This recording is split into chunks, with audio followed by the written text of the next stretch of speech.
د غزني د سردې بند د اوبو دغه لوی بند د محمد ظاهر شاه د واکمنۍ په وروستیو کلونو کې د شوروي اتحاد د یو شرکت له لوري جوړ شوی دی. ویل کېږي هماغه مهال د یاد بند د اوبو استفادې لپاره 2 فارمونه د چاردیوال او خواجه نور په نومونو جوړ شوي وو. اوس مهال د دې کرنیزو فارمونو ډېرې ځمکې غصب شوي دي. د سردې بند د هېواد په کچه د اوبو دوهم تر ټولو لوی بند شمېرل کېږي چې د پکتیا او پکتیکا څخه سرچینه اخلي.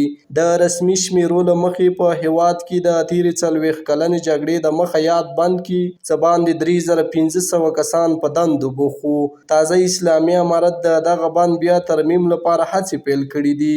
مسؤلین وایي د یاد بند په بیا جوړېدو سره به یې 115,000 جریبه کرنیزه ځمکه خړوب شي او ترڅنګ به یې زرګونه کسانو ته د کار زمینه هم برابره شي.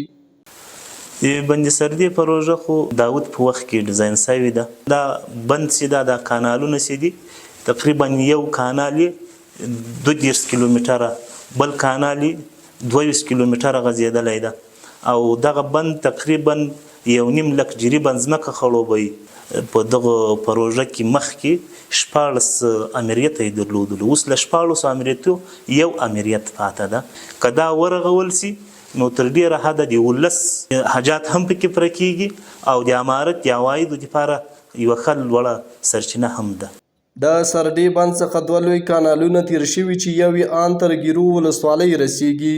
عبدالنعیم د سردې بند پروژې یو پخوانی کارکوونکی دی. دی وایي که یاده پروژه بیرته مخکیني حالت ته وګرځي نو ورسره به د 3 ولسوالیو اوسیدونکي په کار بوخت شي. پر وینا یې تېرو 13 کلونو کې د جګړو له امله د دې بند بیا ترمیم او پاککارۍ ته هیڅ پام نه دی شوی. عبارت دا ده چې د بند باندې کار وشي او دا پرسنل هم اضافه شي او دا باندې کار شروع شي او کار وشي. که کافي بودیجه په هوا کې ورکړل شي او کار پرې وشي او پرسنل اضافه شي دا ډېره غټه پروژه ده. جنرال ډېر لیدلي مسکینان خلک دي، ډېر خلک دي. دا پروژه یو مخفرج ده صفر ولا چې اوس دغه کانال بند را پاک شي داخله د په بیخ کې او کانال ورته جوړ شي او اوبه ډېرې شي او دلته پرسنل ډېر شي خو په کار باندې خلک لګیا شي او بل بیا ګټه دغه یې حاصلات او اوبه بیا خلک لګوي. د یادونې وړ ده د سردې بند د افغانستان د هغو پروژو په نوملړ کې و چې د اقتصادي ودې لپاره مهم بلل کېده. که یاد بند بیرته پخواني حالت ته وګرځي نو ورسره به زرګونه زره جریبه کرنیزه ځمکه خړوبه او د وچکالۍ او سوکړې په منځه وړلو کې به رغنده رول ولري او ګڼو بیکاره خلکو ته به پکې د کار کولو زمینه هم برابره شي. په دې وروستیو کې د اسلامي امارت لخوا د اوبو د مهار لپاره چټکې هڅې روانې دي او د غزني په شمول زیات شمیر ولایتونو کې زاړه بندونه ترمیم او ګڼ بیا نوي جوړ شوي دي.